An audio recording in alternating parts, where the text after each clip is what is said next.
Assalamualaikum warahmatullahi wabarakatuh. Waalaikumsalam warahmatullahi wabarakatuh.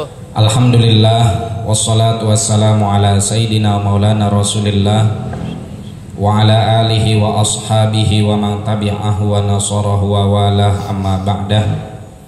Fanawaina ta'alluma wa ta'lima wa tadhakkura wa tadhkira wa naf'a wal intifa'a wal ifadata wal istifadah wal hatha ala tamassuki bi kitabillahi wa sunnati rasulihi sallallahu alaihi wa alihi wa sahbihi wa sallam wa du'a ilal huda wa dalalata ala al khair bitigha mardatillahi wa qurbihi wa thawabih.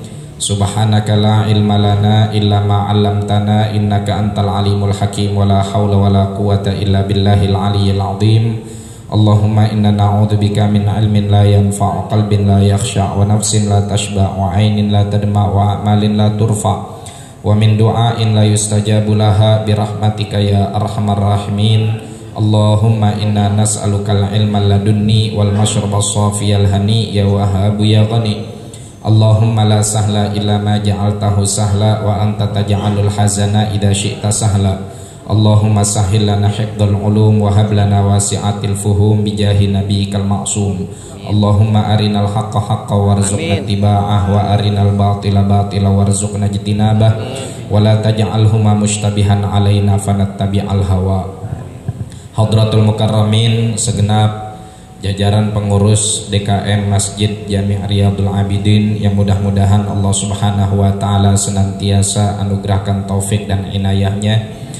Juga yang saya muliakan para asatidah, imam kita, dan juga jamaah kaum muslimin wal muslimat, bapak-bapak, ibu-ibu yang hadir pada malam hari ini. Mudah-mudahan Allah Subhanahu wa taala senantiasa iringi kehidupan kita dengan kesempurnaan taufik dan inayah dari Allah Subhanahu wa taala.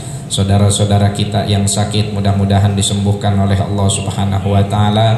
Saudara-saudara kita yang punya hajat, yang punya kebutuhan, dimudahkan oleh Allah segala hajat dan kebutuhannya. Saudara-saudara kita yang punya utang, mudah-mudahan dilunasin utang-utangnya. Wah, ini kenceng banget ini amin utang ini. Kayaknya banyak yang punya utang ini yang hadir ini. Baik. Jamaah sekalian yang dimuliakan oleh Allah, insya Allah pada malam hari ini kita akan membaca sedikit dari kitab yang dituliskan oleh Abuya Sayyid Muhammad bin Alawi bin Abbas Al-Maliki, Kitabul Hajj Ahkamuhu wa Manasikuhu wa Fadailuhu. Faqala al-musannif rahimahullahu ta'ala wa nafa'ana bih wa bi'ulumihi wa bi'ulumi sa'iris salihin wa radiyallahu anhum wa anna bihim ila anqal.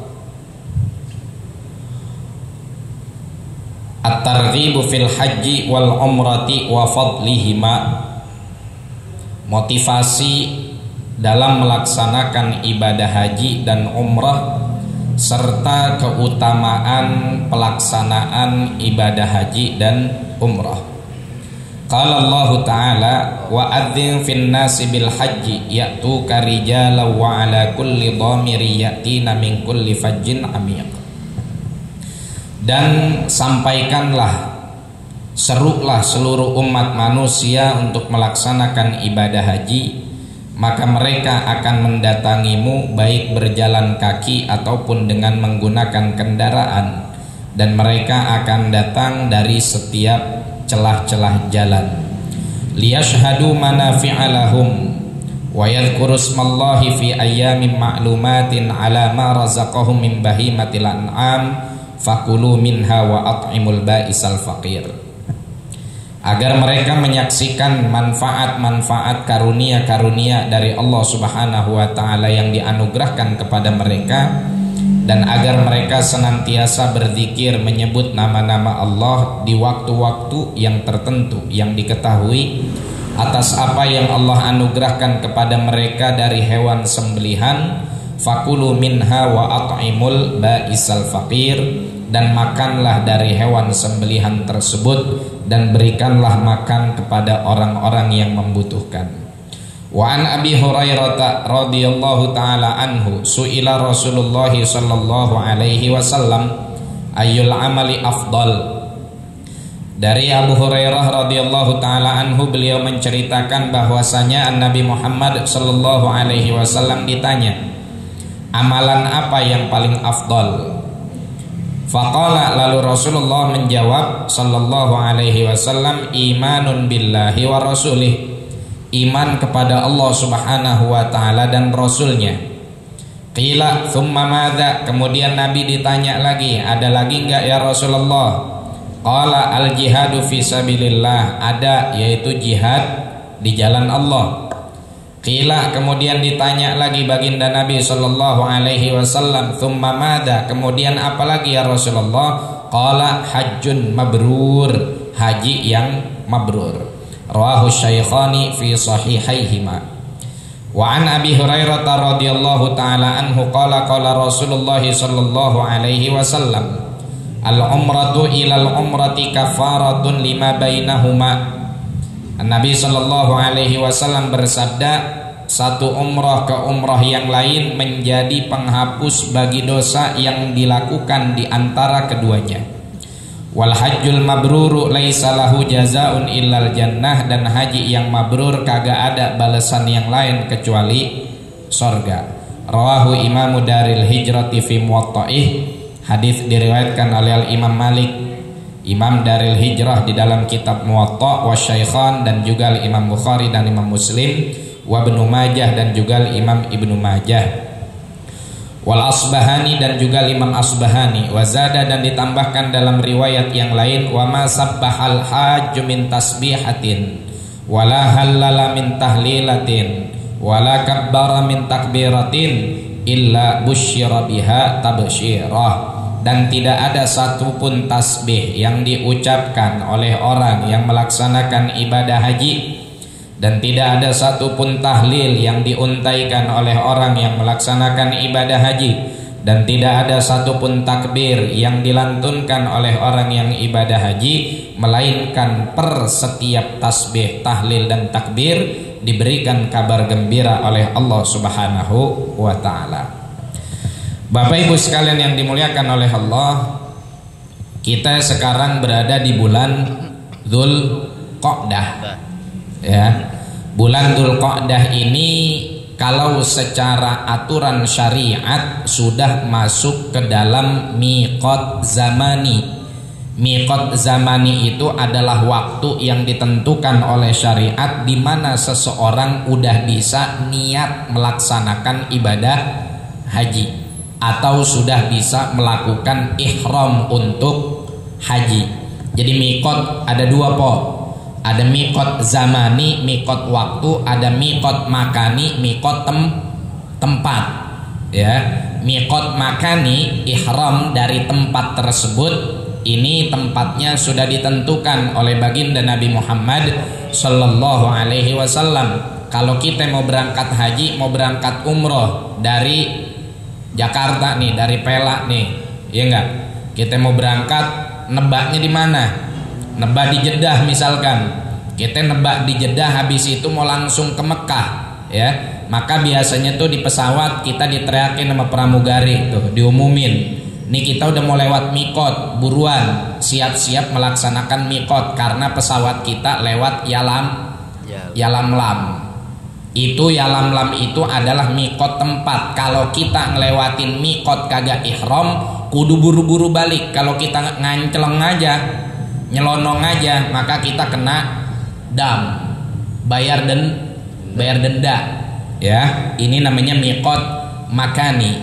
Miqat zamani itu adalah waktu di mana kita khususnya untuk haji, karena cuma haji saja yang ada miqat zamaninya. Lantaran ibadah haji mah waktunya khusus, kagak sepanjang tahun. Makanya Allah bilang dalam Al-Quran, al-hajju ashhurun maklumat. Haji itu bulan-bulannya udah keterka, udah ketahuan.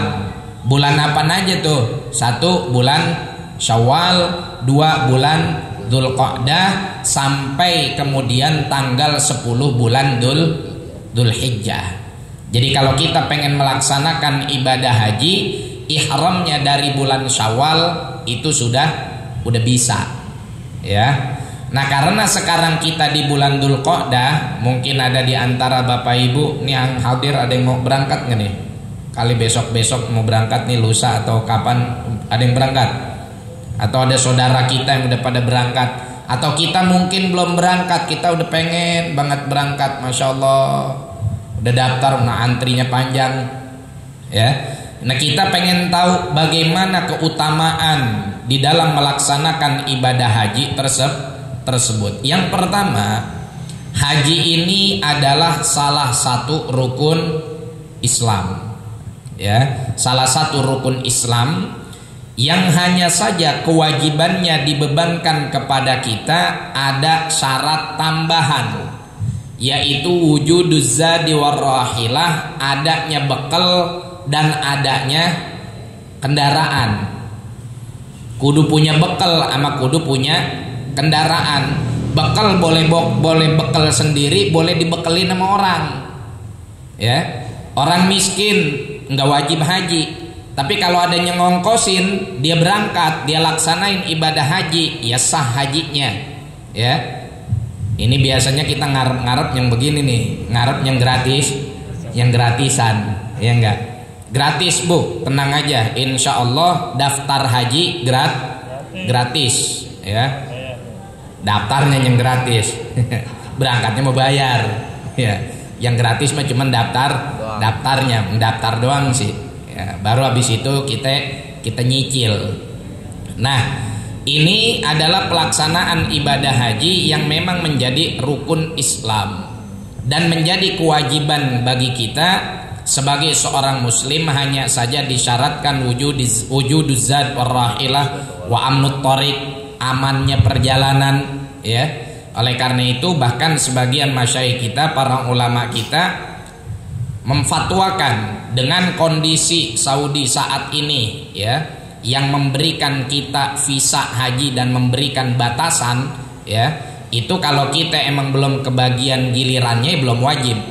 Artinya kalau kita meninggal terus kemudian kita nggak kebagian itu visa haji, maka tidak terbebani bagi kita pelaksanaan ibadah haji tersebut, ya. Apalagi ya memang kondisi manusia saat ini semakin banyak, maka sepertinya dibutuhkan untuk memberikan batasan orang yang melaksanakan ibadah haji supaya tidak terjadi crowded, ya, supaya tidak terjadi tumpang tindih dan lain-lain sebagainya. Taib. Abu Yasaid Muhammad bin Alawi bin Abbas Al-Maliki di dalam kitab beliau Al-Hajj Fadail wa Ahkam, beliau pertama memulai dengan at-targhib fil haji wal umrati wa fadlihima. Motivasi untuk melaksanakan ibadah haji dan umrah. Pertama, beliau mengutip firman Allah Subhanahu wa taala di dalam suratul Hajj ayat 27. Allah sampaikan kepada Nabi Ibrahim, yang mana kalamullah kepada Nabi Ibrahim ini diabadikan di dalam Al-Qur'an. Faqala ta'ala wa adzin fin nasi bil haji ya'tuka rijalan wa ala kulli dhamiri ya'tina min kulli fajjin amiq. Allah bilang sama Nabi Ibrahim, "Hei Ibrahim, wa adzin fin nas." Ma makna wa adzin fin nas? Kalau bahasa kitanya mah groin.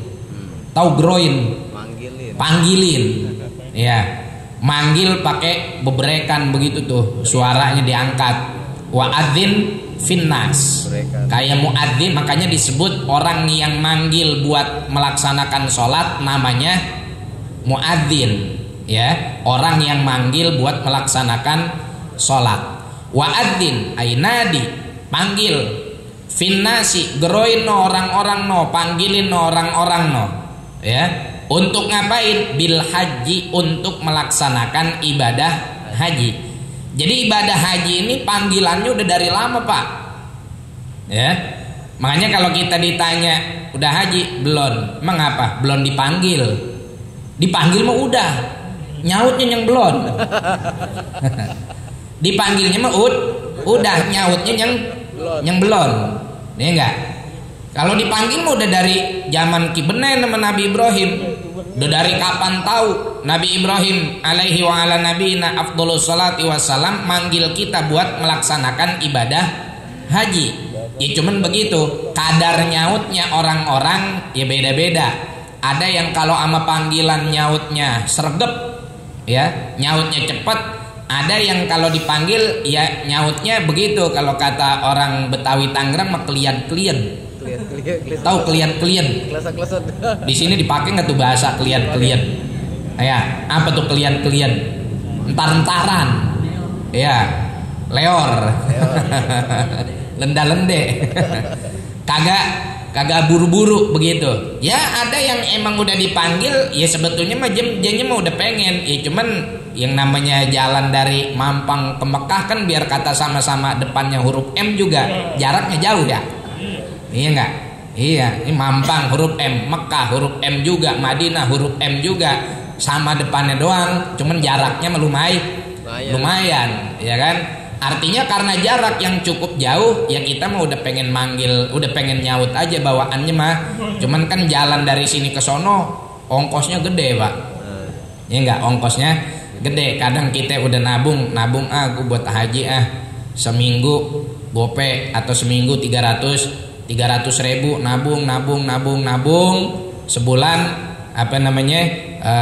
kalau seminggu 300 ribu berarti sebulan 1.200.000 10 bulan 12 juta lumayan nih. Baru banget nabung yang ke bulan 10 saudara mampir, Assalamualaikum bang, Waalaikumsalam. Ngapa lu romannya kecut bet muka lu? Iya no bang, anak saya. Ngapa anak lu? Minta bantuin sama abang. Ngapa emang?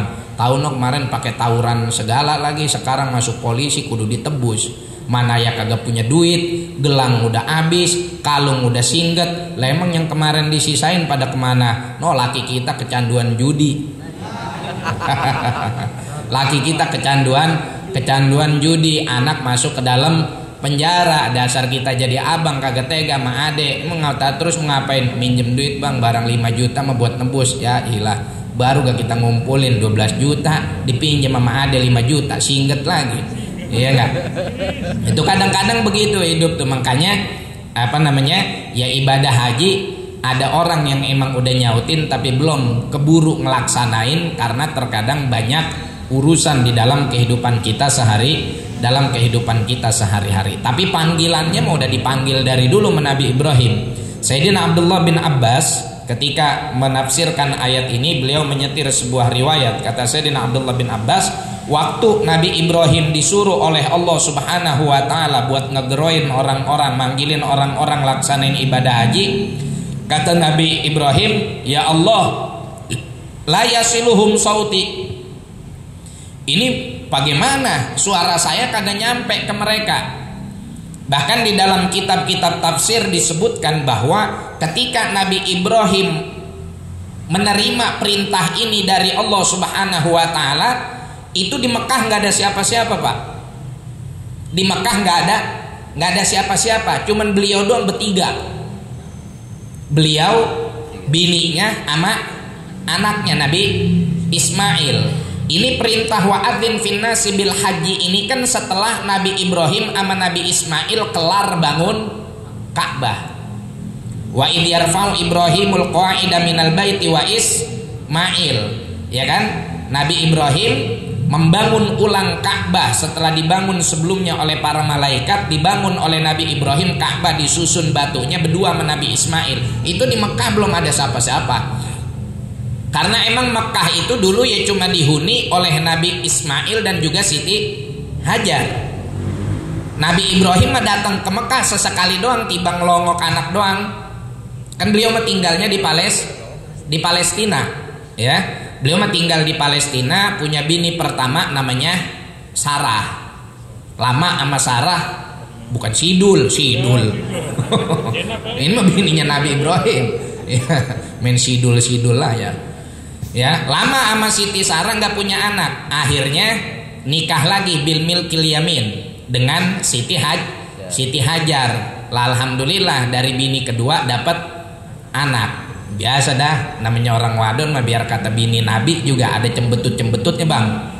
Ya, merasa bahwa saya sebagai istri pertama belum bisa ngasih anak, lah ini bini kedua udah bisa ngasih anak. Apalagi orang laki kadang-kadang ya kalau bini pertama nggak bisa ngasih anak, bini kedua bisa ngasih anak, sayangnya mulai berubah deh tuh. Ya, walaupun Nabi Ibrahim mah kagak kayak kita, beliau mah tetap adil. Emang kita jangan kata bini muda ngasih anak, kagak ngasih anak aja juga sayangan sama bini orang kadang-kadang.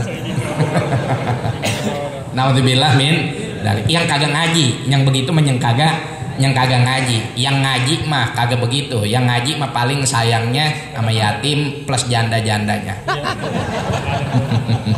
Sama aja ya. Iya. Bedalil kalau udah ngaji mah kan kadang bedalil ya. Iya kata dia nafkahin janda itu pahalanya gede. Pahalanya gede. Akhirnya janda doang yang nafkahin, bininya kagak. Nah udah akhirnya karena ada beberapa hal Allah perintahkan Nabi Ibrahim buat membawa Siti Hajar dan juga Nabi Ismail kemana?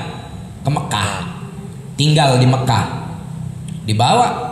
Ya zaman itu kendaraan nih belum kayak zaman sekarang. Bahkan nyampe di Mekah sendiri, Mekah itu nggak ada apa-apa. Tanah yang kering kerontang. Makanya dalam bahasa Al-Quran di ayat yang lain, Makkah itu dibahasakan dengan kata Bakkah. Ya, inna awwala baiti wudi'a lin-nasi lalladzi bi Bakkah. Sesungguhnya Baitullah pertama, masjid pertama yang dibangun di muka bumi itu adanya di kota Bakkah. Bakkah itu nama lain dari Makkah. Secara bahasa Bakkah itu artinya tanah yang kering kerontang. Orang kalau udah tahu jalan ke Mekah ya enggak, kan tanahnya tandus. Dia mah gunung-gunungnya juga bukan tanah merah. Gunungnya mah bebatuan. Ya kan? Kalau di Bogor apa di mana ada longsor ya orang cuman ketindian tanah lah. Kalau di sono mah longsor, kegencet batu. Ya, maka disebut sebagai Bakkah. Bakkah itu tanah kering kerontang. Nah, orang Mampang pergi haji, duitnya habis, belanja mulu. Begitu dia pulang kantong kering, bahasa Arabnya bokeh. Ya, jadi bokeh itu dari bahasa Arab. Kalau Bakkah tanah kering kerontang, kalau bokeh kantong kering kerontang. Ya, karena kebanyakan belanja. Ya, soalnya kita mau begitu. Orang kita mau orang Indonesia mah kalau pepergian ibadah aja pulangnya kudu bawa oleh-oleh. Ya, udah mindsetnya ketanamnya begitu. Coba kalau orang mana-mana, orang Pakistan berangkat haji, berangkat umroh, pulang jemaah tentengannya dikit, kagak kayak orang kita. Kenapa orang kita begitu ya? Kadang-kadang orang kita bukan karena mindsetnya emang doyan belanja, karena tuntutan tetangga sama saudara, enggak. Saudaranya sama tetangganya pada usil-usil banget. Orang berangkat haji bukan didoain, mesen boneka onta. Kagak-kagak aja. Makanya nanti kita diajarin sama Nabi SAW, kalau orang pulang haji itu yang pertama kita minta sama dia apa? Doa. Istighfar. Ya, istighfar. Bang, istighfarin saya. Karena Nabi pernah mesen, Allahumma gfir lil haj waliman nistaghfarolahul haj. Ya Allah, ampunin orang yang melaksanakan ibadah haji dan ampunin orang yang diistighfarin sama orang yang pulang haji. Jadi kalau ada saudara tetangga kita lagi pada berangkat haji, nih ntar dia pulang, begitu kita sampai pertama kali istagfirli, atau pakai bahasa kitanya, bang, po, ence, doain saya, istighfarin saya. Baru habis itu minta zam-zam. Kalau dia masih ada, baru nyampe, kadang-kadang kita udah nanyanya yang kagak-kagak. Sehat lu, bawa coklat Dubai gak? Lo orang sih ngelongok orang pulang haji, celamitan banget. Ya, oleh-oleh kayak gitu mentar belakangan. Kagak usah nunggu orang pulang haji. Kalau ibu mau yang kayak begitu mah sekarang banyak Tanabang. Ya, kagak pakai nunggu orang pulang haji. Banyak di Tanabang. Males ke Tanabang, macet, pesen online juga nyampe. Ketika tuh di Tokopedia oleh-oleh haji, datang segebong. Asal punya duit. Nah, Nabi Ibrahim naruh anaknya dan juga istrinya di Makkah. Itu baru nyampe luar biasa. Yang ini kelak akan menjadi atau diabadikan menjadi salah satu manasik dalam haji.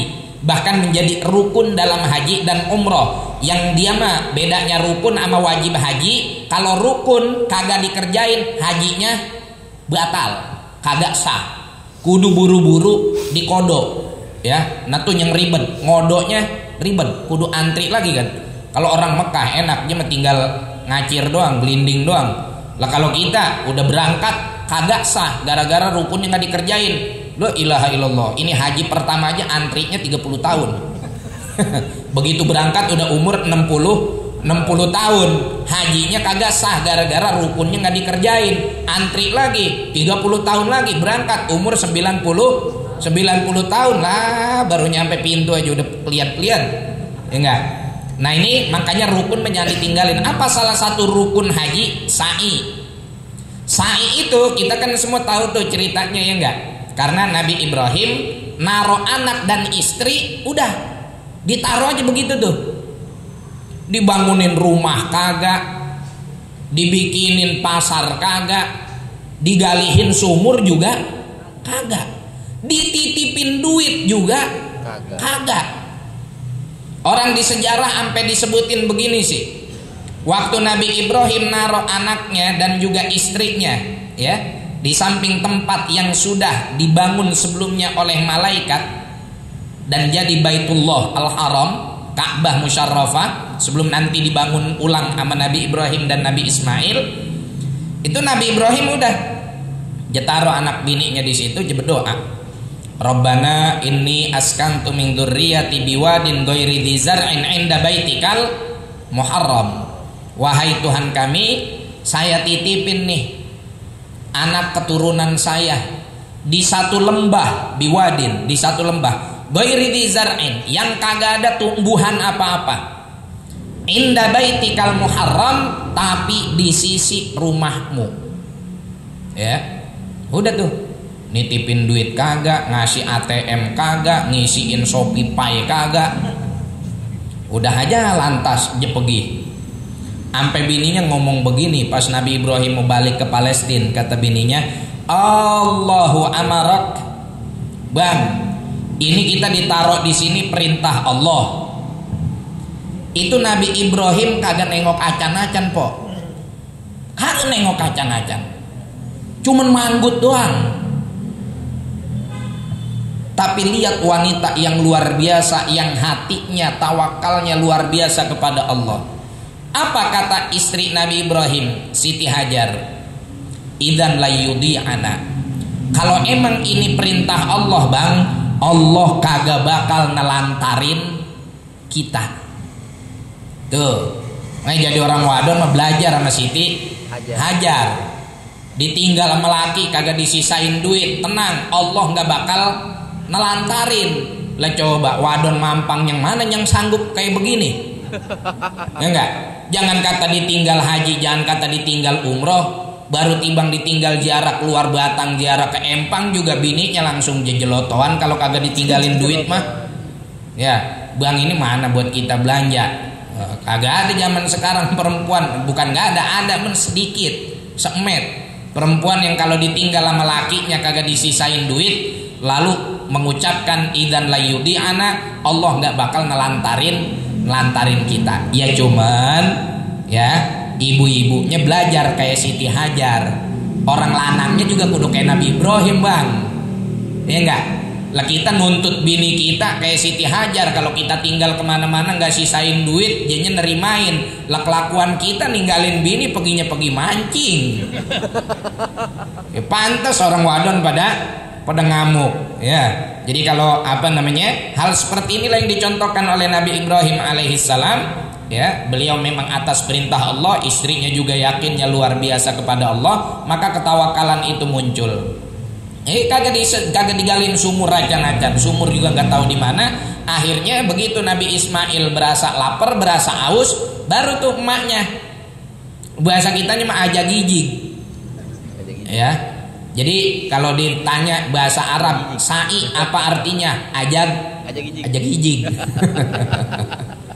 Mondar mandir dari sofa ke Marwah. Dia naik ke bukit Sofa, ngelihat di Marwah, wah romannya mah air blasono no. Berangkat ke Marwah, dari Marwah lapen kagak ada. lihat lagi di sofa, waromannya mah air belasono, sampai 7 kali balik baru tuh muncrat sumur Zam-Zam. Ya, jadi ini perjuangan yang sangat luar biasa dari keluarga para nabi, keluarga yang tersambung secara kuat, ya, memiliki koneksi yang kuat dengan Allah Subhanahu wa taala. Ya udah, Nabi Ibrahim pulang ke Palestina, balik lagi kapan? Balik lagi pas anaknya udah bisa lari-lari kecil. Falamma balagha ma'ahu sa'ya, ketika Nabi Ismail udah bisa lari-lari kecil, Nabi Ibrahim balik lagi. Nabi Ibrahim balik ke Mekah, apa bawain martabak telur? Apa bawain mie gacoan? Apa nasi uduk kebun kacang? Kagak bawa oleh-oleh, nggak bawa jajanan, nggak bawa makanan, nggak bawa mainan buat anak. Anak ditinggal lama-lama, begitu dilongok kagak bawa apa-apa. Yang dibawa apa? Pisau. Tom, ngapa Mbak? Baru ketemu sama Baba, lagi kangen-kangen ya, babanya langsung ngomong, inni ara fil manami anni adzbahuka fandur madza tara. Kemarin Baba ngimpi, dikasih wahyu oleh Allah Subhanahu wa taala lewat mimpi berturut-turut, gue disuruh nyembelih lu. Hussein. Lah kalau kita mempunyai Baba begitu, ya lagian Baba zaman sekarang mah nggak mungkin ada syariat seperti itu. Udah diberesin syariatnya sama Nabi Muhammad sallallahu alaihi wasallam. Jadi kalau ada Baba yang tiba-tiba ngomong saya ngimpi dapat ilham dari Allah suruh nyembelih bini, itu udah bohong pasti itu. Itu udah pasti bohong karena sudah mukhalafatus syariah, sudah menyelisihi syariat. Tapi ini karena memang Nabi dapat wahyu dari Allah. Gimana tong? Baba disuruh nyembelih entong. Kata anaknya, emang dasar anaknya dididiknya bukan cuma dididik tapi sambil didoain. Doanya yang mana? Tuh tadi, Rabbana inni askantu min dzurriyyati biwadin ghairi dzi zar'in inda baitikal muharram, Rabbana liyuqimus shalah. Ya Allah, saya meminta buat anak saya kagak macem-macem, gak banyak-banyak, asal mereka mau pada ngediriin sholat juga saya udah seneng banget. Iya enggak? Asal udah pada ngediriin sholat juga saya mah udah seneng banget. Kenapa? Karena orang kalau sholatnya udah bener, udah pasti ngajinya bener. Karena orang gak mungkin sholatnya bener kalau ngajinya kagak bener. Iya enggak? Makanya pepintaan orang Betawi zaman dulu kagak banyak-banyak, yang penting mah bisa sholat, bisa ngaji. Tuh, makanya kan kerjaan orang Betawi mah zaman dulu kerjaannya sembahyang, mengaji. Jadi wakil gubernur. Kerjaannya sembahyang sama ngaji. Karena orang kalau sholatnya udah bener, nanti faja'al afidatam minan nasi tahwi ilaihim. Orang kalau sholatnya rapi, sholatnya bener, ngajinya bagus, udah orang bawaannya resep aja, bawaannya demen aja. Ya, mohon maaf, kita mah bukan bebangga jadi orang Betawi. Emang kenapa orang Betawi bawaannya kalau dilihat resep aja? Iya enggak? Orang rajin ibadahnya, makanya namanya aja Betawi, Betawirin. Orang Betawi mah Betawirin. Malam roti ban, pagi waqiah. Iya enggak? Siangan dikit sholat duha kelar, udah gengsot udah jadi. Tahu gengsot? Tuh singkong rebus diserut, dikasih dikasih kelapa parut. Ini enggak? Sama kopi liong dah. Udah, jam ngopinya di Mampang, Monas kelihatan. Kontrakan 200 pintu. Jam 10 udah tidur di atas balai bonggang. Iya, bangun-bangun zuhur. Kenapa? Dengar suara azan? Enggak, pahanya kejepit. Kejepit balai. La ilaha illallah Muhammadur Rasulullah. Yaitu doa Nabi Ibrahim. Apa jawaban putranya Ismail? Ya abatif alma tu'mar. Kalau emang ini perintah Allah, ya udah kerjain. Satajiduni insyaallahu minas solihin sobirin. Nah kalau di kampung saya sobirin babanya, solihin anaknya. Satajiduni insyaallahu minas sabirin. Kalau emang itu perintah Allah, kerjain, nggak ngapa-ngapa. engkau akan mendapatiku sebagai anak yang sabar. Masya Allah. Tuh hebatnya pendidikan spiritual yang pakai hati tuh kayak begitu Pak. Biar kata anak jarang ketemu orang tua, tapi sekalinya ketemu anak berbakti. Zaman sekarang ngapa tiap hari anak ketemu sama orang tua, tapi tibang kata orang tua nyuruh anak beli gas melon doang, anak melengos. Tong beliin gas, mam gangguin saya aja, orang saya lagi main game. No abang aja, abangnya kita suruh, tong beli gas, tolong mam mau masak. Baba lu mau pulang ngantor, baba makan kalau pulang ngantor kagak ada kopi, bawaannya apa namanya bebeling satan aja, bawaannya uring-uringan aja. Baba pulang kantor, emang udah punya kantor baba Makarang? Lah udah alhamdulillah. Lah kemarin katanya baru dipecat kerja, ya sekarang alhamdulillah udah diterima tuh di dinas PUPR, dinas perumahan rakyat. Jadi staf apa? Kuli proyek. Jadi kenek. Ya, jadi kenek. Sama anaknya juga kagak mau. Oh ngapa sih mas? Saya mulu mentang-mentang saya tuaan, saya mulu disuruh-suruh. Ono aja penuh, yang kecilan no. Ya, dia juga kerjanya dari tadi mendakom doang di sofa, kagak ngapa-ngapain. Tuh anak zaman sekarang apa kayak begitu?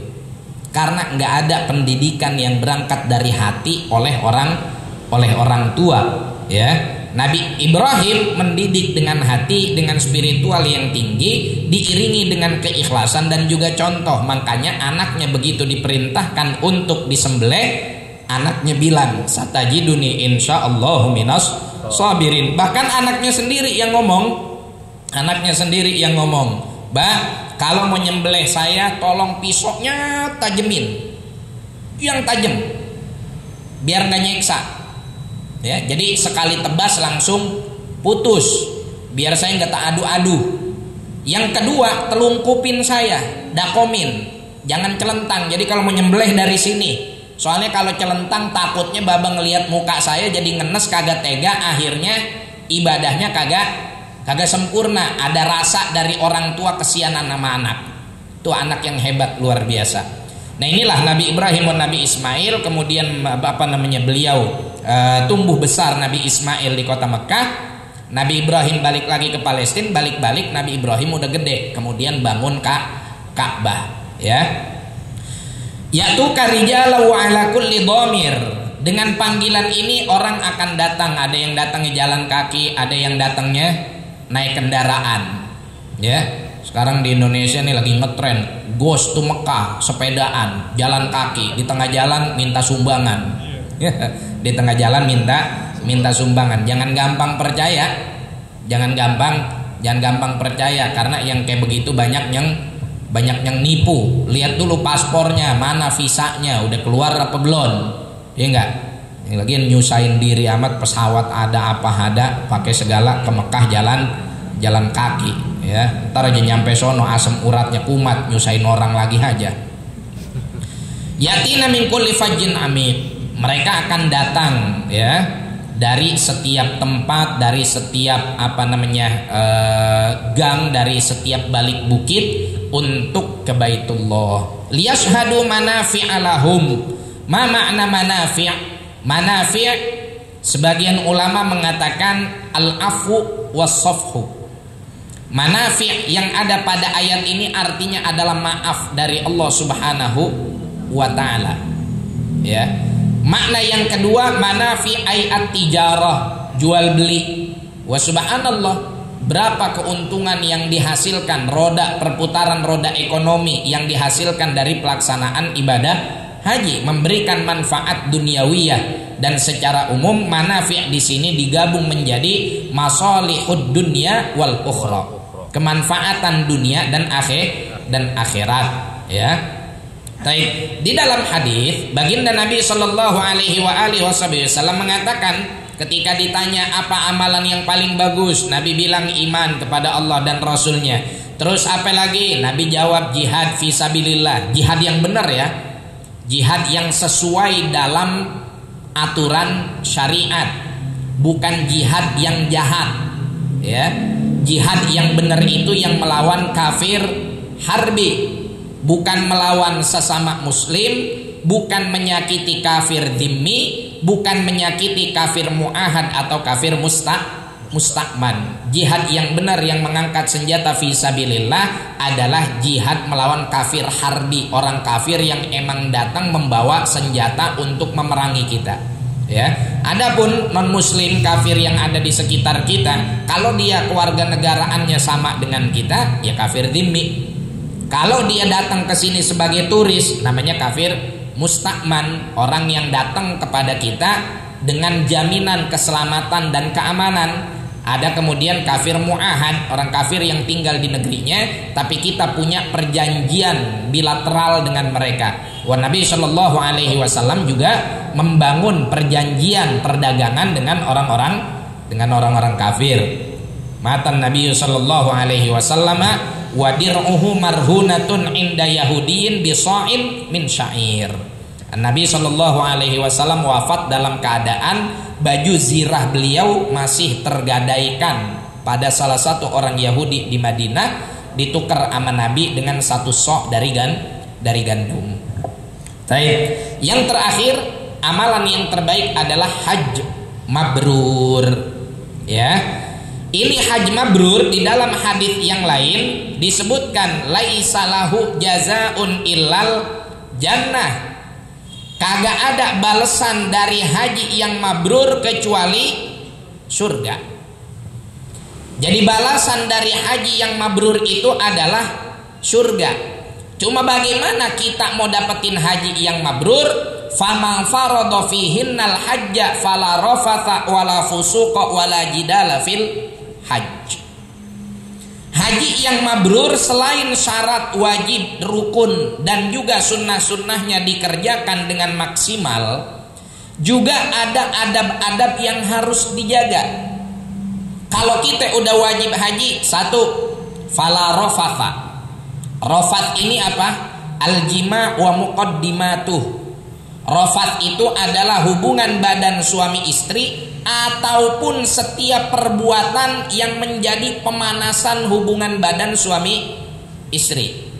Bapak berangkat haji sama bini, jangan main kekep-kekepan, ya, jangan nyium bini mulu. Udah, pokoknya selama berada di tanah suci, sekedarnya aja kita interaksi sama istri kita, ya. Ini kadang-kadang kita ngelihat bini dandan dikit aja udah romannya mulai sepaneng aja. Ya, lagi ibadah haji, ntar tunda dulu, nggak boleh kita melakukan muqaddimatul jima. Wala fusuqa, nggak boleh juga ada kemaksiatan yang kita lakukan di dalam melaksanakan ibadah haji. Ya, dan bahkan dalam makna rafat itu sendiri para ulama mengatakan atau digabungkan dengan makna fusuk di sini artinya kita menjaga seluruh anggota tubuh kita dari potensi maksiat, jangan sampai maksiat.